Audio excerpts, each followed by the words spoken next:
How we doing today? I'm out in the woods with my kids, and I happened to come across a couple wild edibles that I wanted to get on film. As you know, it's springtime now. Everything's starting to sprout up, and the edibles are coming out. So I'd like to get some of these on film so I can introduce a lot of them to you. So if you hear some kids in the background, I got some of my kids out here, but hopefully they won't be too loud and disturb us. Don't go away. I'll be right back. Alright guys, this is toothwort.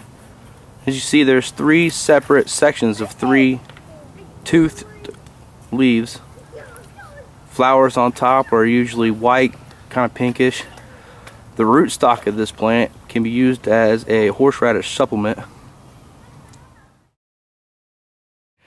Alright guys, this is a kind of a different plant. I want to first start out by saying this plant, leaves, stem, rootstock, deadly poison. This is one of those plants where, kind of like pokeweed, in times there are some edible parts of it. You just have to be extremely careful.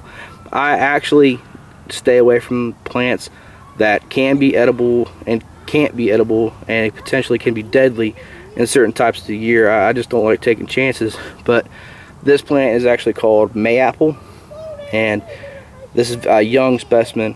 When it actually, there's a whole bunch of it around here, and if you could find one that has a fork in it, a split, it'll flower, and then that flower will bud out into an apple.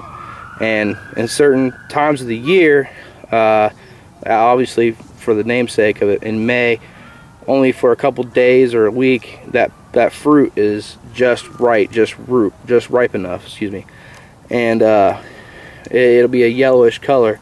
Like I said, these are one of those things, if you get it too early, it's bad for you. Get it too late, it's bad for you. So I don't like to take chances.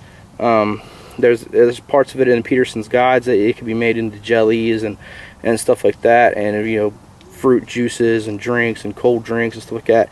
This is just one of those things where I would rather be safe than sorry, not mess with it at all. This is in the mandrake family, actually American false mandrake. If anybody you reads up on mandrakes, some of them have been used as hallucinogens, but they are deadly poisons. So stay away from this plant, boys.